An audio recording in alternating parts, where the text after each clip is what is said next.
choupettes et choupettos, j'espère que vous allez bien. Moi ça va, impeccable. Ravi de vous retrouver aujourd'hui pour cette nouvelle vidéo. On va faire un classement de mes palettes testées dernièrement, mais que de marques indépendantes. Voilà, vous savez tout, alors ça va être compliqué. J'ai déjà préétabli quelque chose, mais tout peut changer, tout peut évoluer. Mais avant de commencer, vous connaissez le rituel. Bienvenue à vous, nouveaux abonnés. Merci de votre confiance et d'avoir rejoint la team choupette. Et bien évidemment, il va sans dire que je ne peux poursuivre cette vidéo sans vous faire des gros bisous. Mais non, que dis-je? D'énormes bisous à vous, mes choupettes d'amour qui êtes là depuis bien plus longtemps, voire depuis le début. Voilà, c'est chose faite. Passons au classement. Donc, devant moi, j'ai les 14 dernières palettes de marques indépendantes testées au cours de ces dernières semaines, de ces derniers mois. Et là, j'ai décidé d'établir un classement de celles que j'aime le moins à celles que j'idolâtre, bien évidemment. Donc, eh ben, écoutez, on va commencer. Donc, j'en ai 14. On va faire les 7 dernières et on va commencer par la 14e position. Et la 14e position est tenue par Lethal Cosmetics et la Metamorphosis palette. Donc, ce n'est pas parce que c'est une mauvaise palette, loin de là, c'est une bonne palette. La Color Story est très jolie, mais comme je vous l'ai dit lors du bilan make-up de février, je crois, c'est une palette ou de mars, oui, je sais plus. C'est une palette qui m'inspire moins, c'est-à-dire que je l'ouvre, j'ai pas immédiatement plusieurs combinaisons en tête. C'est pas celle vers laquelle je me tournerai immédiatement si je devais en choisir une parmi ces 14. Donc, c'est pour ça qu'elle a la dernière position. Mais ce n'est pas parce que les fards sont de mauvaise qualité. On va dire que la Color Story me fait moins palpiter, tout simplement. Ça me fait penser qu'il faut que je teste absolument la Evergreen. Parce que là, à contrario de celle-ci, la Color Story me parle beaucoup. Ensuite, en 13e position, on a la Retro Love de Beauty Bay. On va dire que pour les mêmes raisons, c'est pour ça qu'elle a la 13e place. C'est une palette de Beauty Bay, donc la qualité des fards est très bonne. Simplement, je m'attendais à mieux en termes de fards à effet. Donc, ils sont très jolis, hein, mais il n'y a pas de plus-value particulière. La Color Story est certes sympathique, même si j'arrive à imaginer plusieurs make-up avec elle, ça reste des make-up simples, faciles, pas des chipang-pang, en veux-tu, en voilà. Mais vu que c'est une palette de Beauty Bay, j'aime la qualité, les fards sont très jolis, l'harmonie est pas moche, elle n'est pas extraordinaire, mais elle n'est pas moche. Voilà pourquoi elle a la 13e position. En 13e position, nous avons la Alluette Dark d'Adept Cosmetics. La voici. Donc très jolie. Il y a pas mal de fards à effet qui sont très très beaux. C'est une sympathique Color Story. Elle m'inspirait pas, mais je la trouve quand même étonnante. Une fois qu'on commence à l'utiliser, ça vient tout seul. Après, il y en a 14. Forcément, il y en a qui sont en bas du classement. Mais si je les garde, c'est que quand même, je les aime bien. Mais celle-ci, on va dire que parmi toutes les adeptes que je possède, c'est celle qui me chavire moins le cœur. Et puis les fards aident parce que ce sont de très très très jolis fards. Voilà. Très jolis fards. Donc 12e position. Et maintenant on passe à la 11e position. Et là c'est une marque que j'affectionne beaucoup. C'est Glamlite. Donc c'est la palette Barbie. Alors vous allez me dire mais pourquoi elle est aussi bas dans le classement? Mais c'est parce que au final il y en a d'autres qui l'ont détrônée. Je vous rappelle que ce type de Color Story c'est pas trop moi. Même si franchement cette palette c'est une pépite. Elle aussi elle est très étonnante. Je ne pensais pas lorsqu'elle est sortie l'acheter. Et pourtant ça m'a réconcilié on va dire avec les roses, les bleus. Ces fards parlent d'eux-mêmes. C'est très joli, très impactant. Regardez-moi ça. La qualité des fards Glamlite, vraiment... Vous voyez que même quand une harmonie ne vous plaît pas tant que ça, avec Glamlite, eh ben, on peut vite changer d'avis. C'est une palette qui est très réussie et qui, à mon grand étonnement, me plaît énormément. Mais vu qu'il y a d'autres palettes qui me plaisent encore plus, voilà pourquoi elle a la 11e place. Mais c'est pas une mauvaise place, hein. Je l'aime beaucoup. Là, on commence à rentrer dans la partie du classement qui va devenir difficile. Et on reste avec Glamlite, la Michaela Patou, mais la plus petite. Très très très jolie. Franchement, c'est une très très très bonne palette. Très très bonne palette, j'ai rien à dire dessus. Les fards sont très très beaux. Ils sont impactants. Regardez, regardez, Glamlite. Qu'est-ce que je peux dire de plus? Qu'est-ce que je peux dire de plus? Et ça, c'est un passage. Un passage sans base, sans rien. Magnifique, magnifique.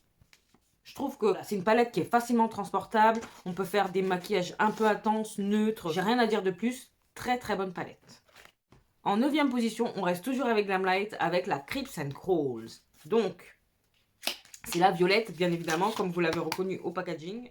Voilà, très jolie, sombre, dark, j'aime beaucoup. La qualité des fards, c'est quelque chose. Regardez-moi ça. Non mais, vraiment, Glamlight, c'est quelque chose, hein. Regardez-moi ça.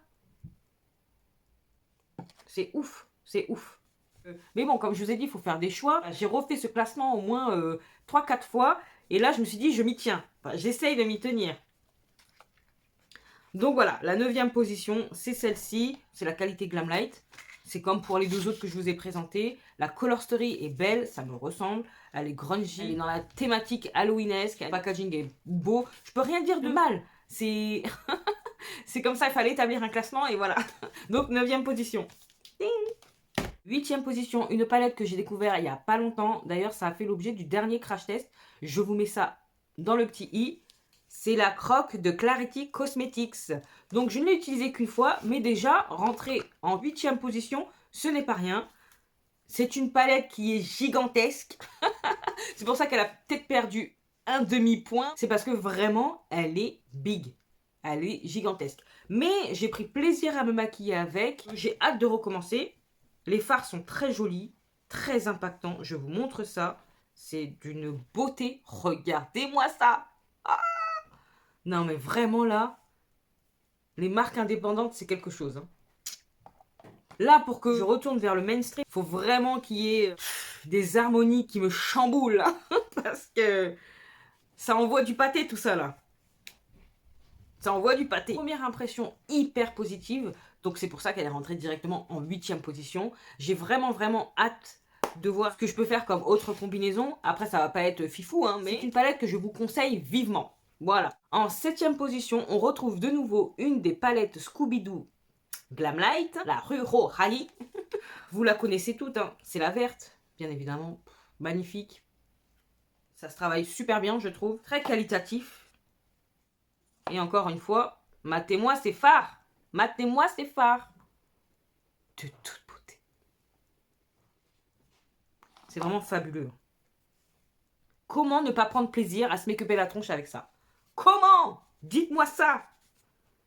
J'ai préféré faire le classement maintenant avant de tester encore d'autres palettes indépendantes. Parce que vu qu'il y en a là qui arrivent, ça va être compliqué. De toute façon, on refera un classement de ce type avec les dernières palettes testées d'ici quelques temps. En 6e position, on retrouve la Spook palette de Gourmand Girl Cosmetics. Ça aussi, j'ai également fait un petit crash test avec. Regardez-moi cette Color Story. Oh là là, de fou furieux. Elle est vraiment superbe cette palette, mais vraiment superbe. Je ne sais quoi dire d'autre. Elle est de qualité, très légère. Et j'ai vraiment hâte également de faire d'autres combinaisons parce que cette palette appelle à la créativité. Je trouve que la Color Story, l'harmonie est très bien trouvée. Elle est bien telle qu'elle. Je n'aurais pas du tout changé. C'est comme ça qu'elle me plaît. Vous voyez, je fais des rimes. Alors attendez, on va...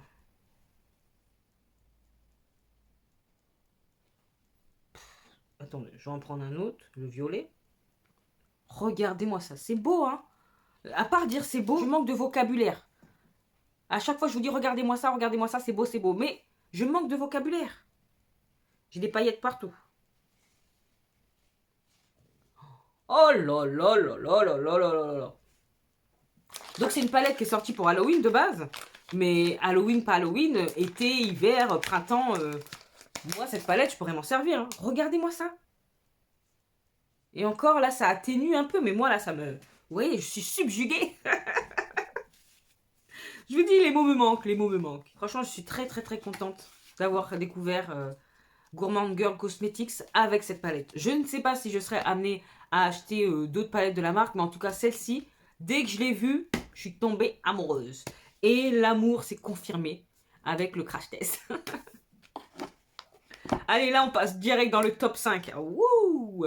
Et là, nous avons Adept Cosmetics qui revient avec la Heather Austin palette. Voilà, en 5e position. C'est celle-ci. Alors, celle-ci, je l'ai désirée vraiment dès que je l'ai vue. Simplement, avec cette histoire de frais de douane. Maintenant, je suis passée à travers. Hein. C'est bon, c'est fini. Mon cerveau, il a imprimé. Toutes ces histoires de frais de douane et tout, c'est bon. Je veux plus passer à côté de ce genre de pépites. Donc, celle-ci, elle est hyper inspirante. Les fards sont hyper beaux. Moi, ça reste bien sur mes paupières, donc j'ai rien à dire. L'harmonie, les gars, je trouve que c'est une des plus belles harmonies qu'ait fait Adept jusqu'à présent. Voilà, c'est dit, c'est posé. Donc j'ai vraiment hâte de voir ce que Adept Cosmetics va proposer par la suite, parce que jusqu'à présent, bah, j'ai été enchantée.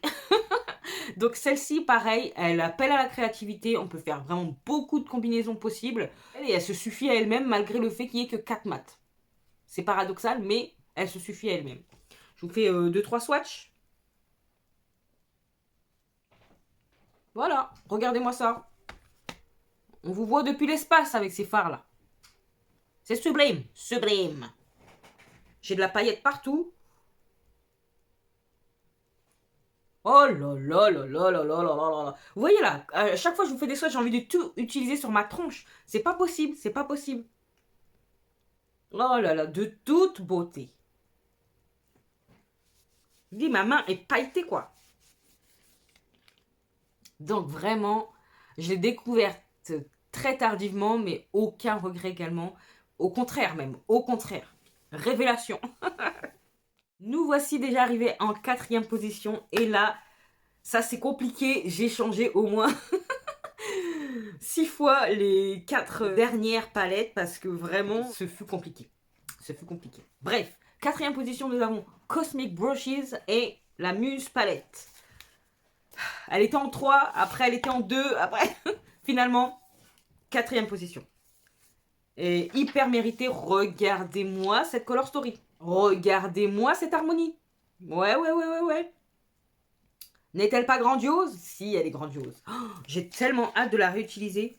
Je me suis fait violence pour pas la mettre dans la rotation du mois d'avril. Je me suis dit, mais non, c'est trop tôt et tout. Mais elle va y passer, elle va y passer. Quelques swatchs, bien évidemment. Mais je dois bien avouer qu'on retrouve des similitudes dans les fards que je vous propose. Parce que ce sont les harmonies que j'aime beaucoup. Mais là, regardez-moi ça. C'est beau. Pour une palette à 20 balles. Non, mais une palette à 20 balles. On paye des palettes des fois à 80 €. Oui. Et regardez ce qu'on a pour 20 balles. Alors, c'est chiant. Parce que normalement, c'est une des palettes que je dois vous offrir pour m'avoir permis justement d'avoir une communauté de plus de 2000 abonnés.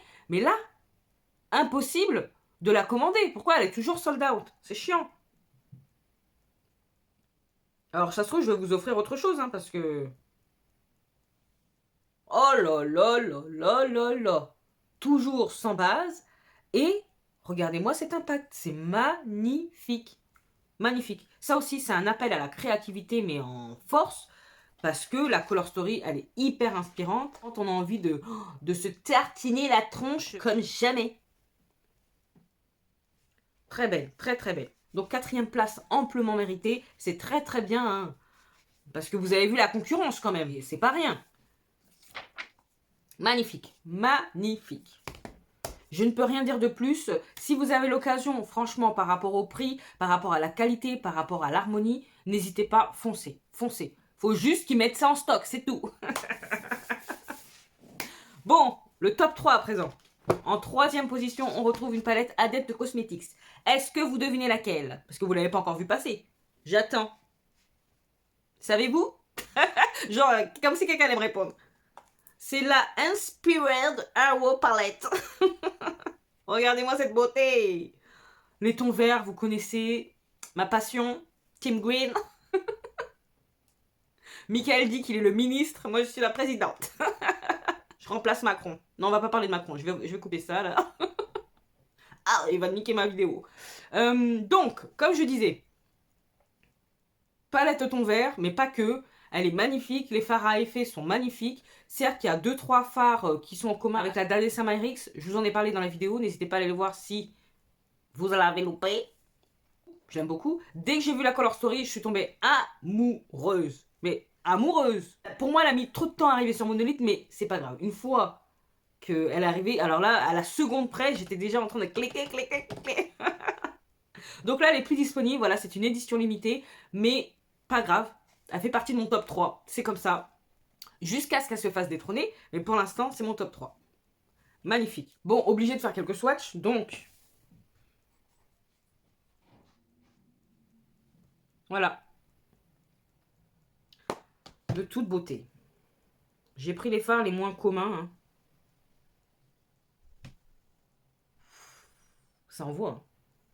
Vous voyez, il y a des petits sous-tons verts, mais c'est pas uniquement ça. Il y a aussi autre chose qui permet de faire des combinaisons de ouf. Donc, soit on peut l'utiliser seul, bien évidemment, ou soit on peut la combiner, ce qui est pas plus mal. C'est bien aussi de pouvoir combiner ces palettes, ça permet de les utiliser. Alors, maximum aussi, hein. Faut pas voir ça comme une contrainte. Bien au contraire. Des gens comme vous et moi, qui aimons le maquillage, qui avons une belle collection de palettes, même si j'aime pas appeler ça collection, parce que moi, dès que ça me plaît plus, ça dégage. Mais pour vous dire que les gens qui ont pas mal de palettes, c'est bien aussi de pouvoir associer deux palettes ensemble. C'est bien aussi qu'elles se suffisent à elles-mêmes, mais c'est bien aussi de pouvoir les associer à d'autres. Et celle-ci, elle en fait partie. Elle se suffit à elle-même, pas mal de combinaisons possibles, mais c'est bien aussi de pouvoir l'associer. Donc troisième position, bien méritée, pour moi, hein, selon mes goûts, mes attentes. On arrive à la deuxième position. À votre avis, il y a une palette dont on n'a pas parlé, et pourtant, elle mérite notre attention. Donc, c'est la marque Wicked Widow Beauty avec la Cisorène 2. Donc, il faut savoir que celle-ci sera en réassort le 23 avril sur le site de Monolith. Donc, regardez-moi cette color story. Wouh! N'est-elle pas grandiose? Elle est magnifique. Alors oui, il y a du bleu, mais c'est pas en ombre. Je peux rien dire de plus, à part c'est magnifique. Les fards se travaillent bien. C'est de toute beauté, c'est impactant, c'est pigmenté. C'est simple d'utilisation. Ça offre pas mal de combinaisons aussi possibles. J'étais super contente de découvrir cette marque. Voilà. Donc magnifique, les fards sont très beaux. On va swatcher encore, on va swatcher. J'arrête de dire c'est magnifique, c'est grandiose, parce que, comme je l'ai dit, je manque de vocabulaire.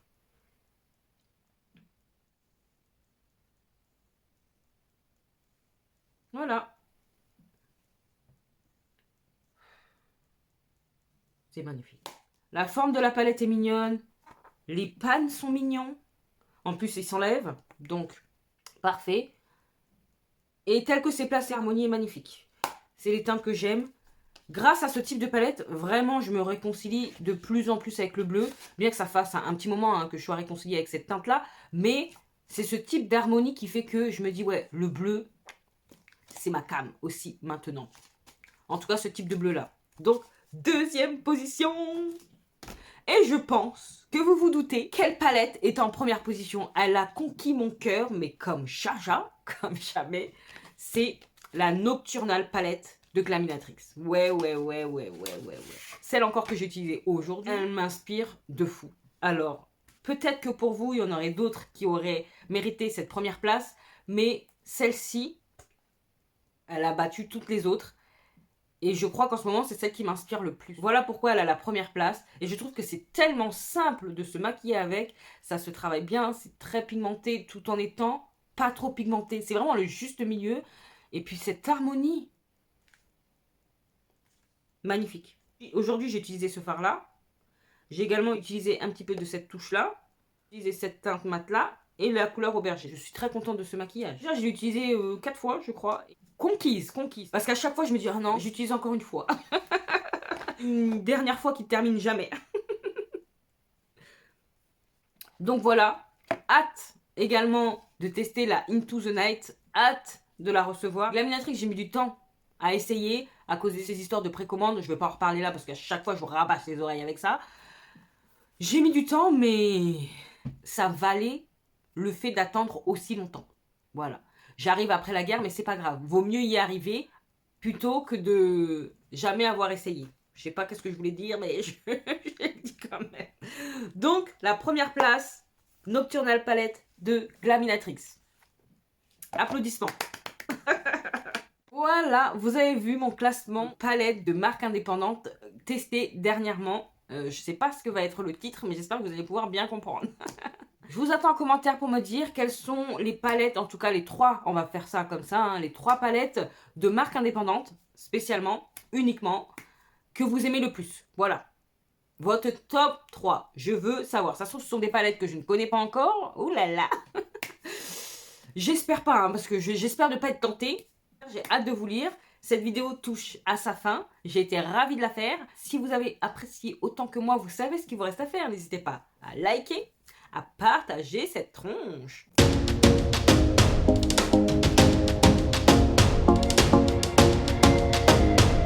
à vous abonner si c'est pas encore fait. Et oui, si tu passes par là et que t'aimes bien ce que tu vois, abonne-toi. C'est gratuit, ça fait plaisir et ça encourage de fou. Et sinon, tu peux également me retrouver sur Instagram, que je te glisse là.